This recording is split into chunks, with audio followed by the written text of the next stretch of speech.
se anunció la salida de lo que era la ASPO, el aislamiento social preventivo y obligatorio, a lo que es la DISPO, que es el distanciamiento social preventivo y obligatorio.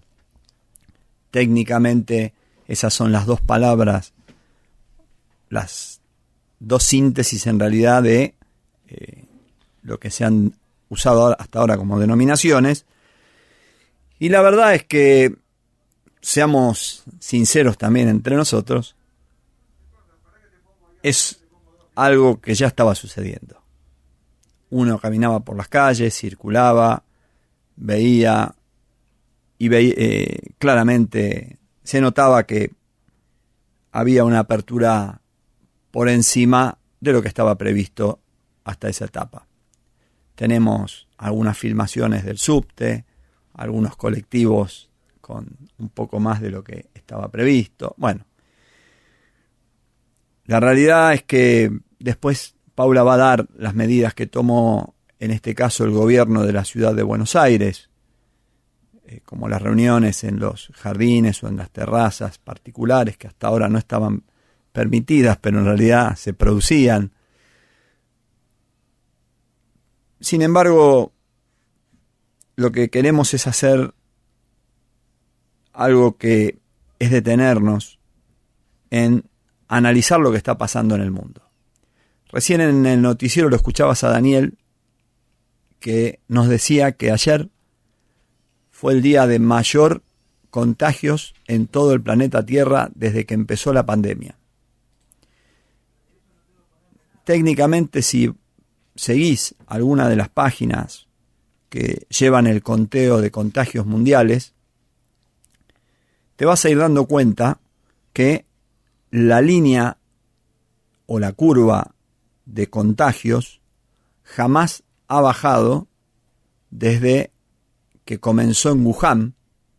Hay serias dudas si es técnicamente en Wuhan, o por lo menos se ha puesto en duda, pero hasta ahora es Wuhan. Desde ahí para acá siempre la tendencia es mayor cantidad de contagios.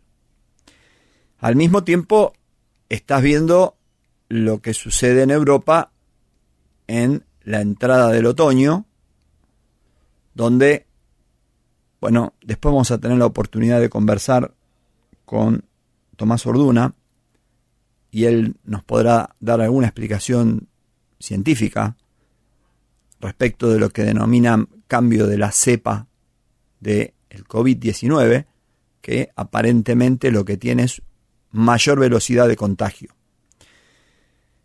Nosotros, acá en la Argentina, claramente Ciudad de Buenos Aires y el conurbano, el AMBA, esto que descubrimos por la pandemia que éramos un espacio territorial con una comunidad similar, la Ciudad de Buenos Aires y el conurbano, que no tiene la división de la General Paz y el Riachuelo,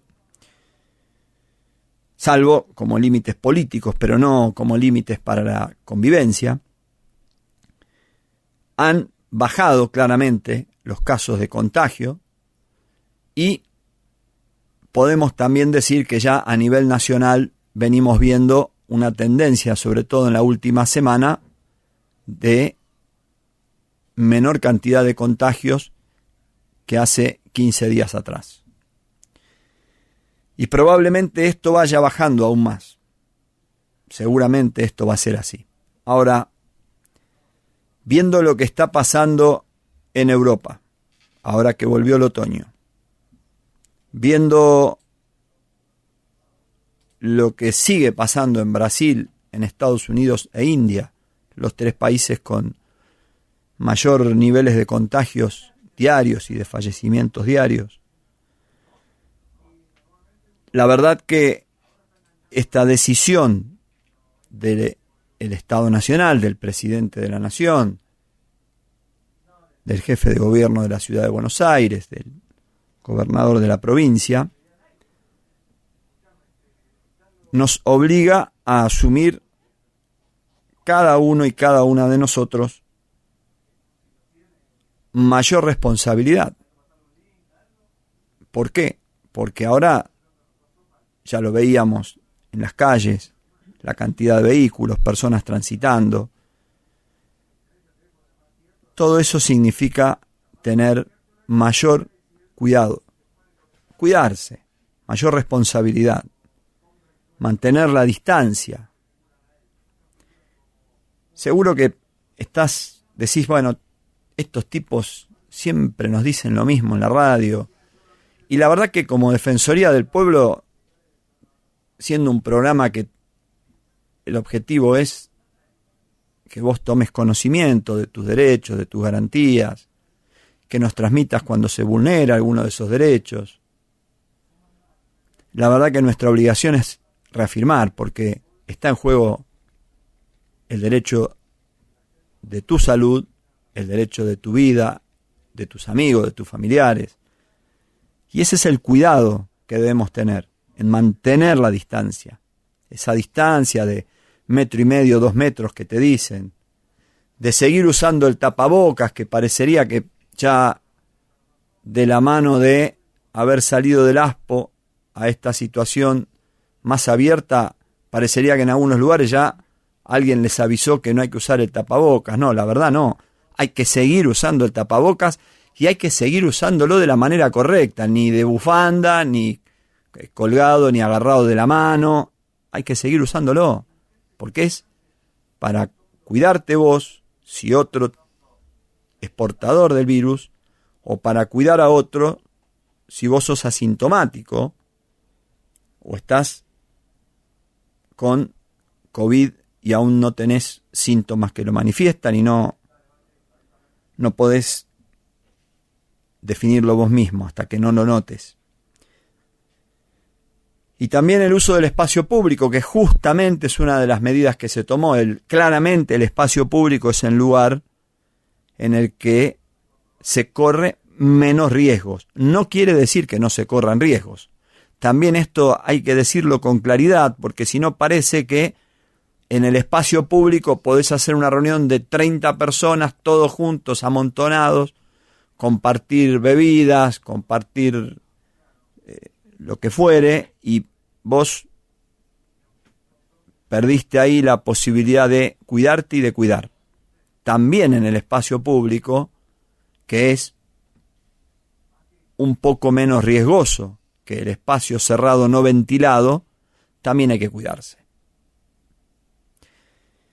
Así que este paso que se ha dado, saliendo de la primera etapa y entrando en esta última ya con aperturas claras, es una etapa de cuidado social. Hay que cuidarse. Vos te tenés que cuidar y hay que cuidar al resto. Para eso sigamos tomando las mismas medidas. Usá el tapabocas, lavate las manos, mantené la distancia física y hagamos las cosas al aire libre, pero separados también, cuidándonos al aire libre. Y dicho esto, voy a hacer un breve comentario sobre las elecciones en los Estados Unidos, que uno dice, pero, che, ¿qué tiene que ver con la Defensoría? No, la verdad que lo que voy a defender es nuestro sistema electoral, la democracia argentina, porque no me quisiera imaginar lo que hubiera pasado si nosotros no hubiéramos tenido un resultado electoral habiendo transcurrido 5 días, 6 días hoy, desde que se cerró la votación, que como bien sabrás, hay mucha gente que venía votando desde 45 días antes de la elección, por correo, o incluso de manera física, y probablemente, de acuerdo a las normas de algunos estados, puedan seguir el recuento hasta el día 20 de noviembre. Yo, por supuesto que respeto el sistema electoral de los Estados Unidos, es la decisión del pueblo de los Estados Unidos tener ese sistema electoral, que es distinto en cada estado, pero reivindico el nuestro, tan cuestionado, porque en vez de entregar los datos a las 11 de la noche, a lo mejor llegaban a las 12 de la noche. Reivindico el sistema electoral argentino, que muchas veces se habló de la posibilidad de que existiera un fraude en las elecciones presidenciales, y la verdad que jamás, en ninguna de las elecciones, desde el año 83, cuando don Raúl Ricardo Alfonsín ganó las elecciones, hasta hoy, ha habido un problema de fraude en elecciones presidenciales, habiéndose cambiado también nuestro sistema en la Constitución del 94, porque acá también teníamos colegio electoral. Si sos de mi generación, cuando votaste en el año 83 o cuando votaste en el año 89, se votaba colegio electoral. Vengo a reivindicar este modelo acá en la Argentina y también en los países de la región. Recién, hace unos días, hubo elecciones en Bolivia. Y el resultado fue rápido y tampoco pasó nada. Las elecciones de Uruguay. La elección el otro día por la reforma de la Constitución en Chile. Vengo sinceramente a reivindicar a nuestro país y a los países hermanos.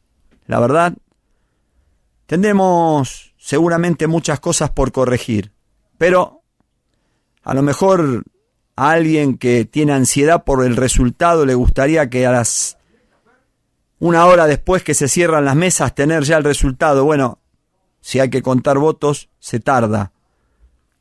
En vez de las 11 llega a las 12, a la 1 de la mañana, es probable. Siempre se discute si entran los resultados de una sección electoral o de la otra, porque eso da ventaja. La verdad que el resultado final es el que cuenta la justicia. Pero en Argentina, nuestros resultados los tenés cuando termina la elección con unas pocas horas de diferencia. Te podrá generar algún grado de tensión, pero no lo que está sucediendo en Estados Unidos. Es una elección del pueblo norteamericano, por supuesto. Es una elección del pueblo de los Estados Unidos, por supuesto. Tienen todo el derecho, es su historia, su tradición. Ese es el modelo que tienen. Bueno, continuarán con ese modelo. Nosotros, yo reivindico nuestro modelo y destaco que desde el año 83 hasta acá nunca hubo denuncias de fraude en ninguna de las elecciones presidenciales. Pero además, el único inconveniente que hubo en alguna elección fue que en vez de darse el resultado a las 11 de la noche, se dio a las 12 de la noche o a la 1 de la mañana.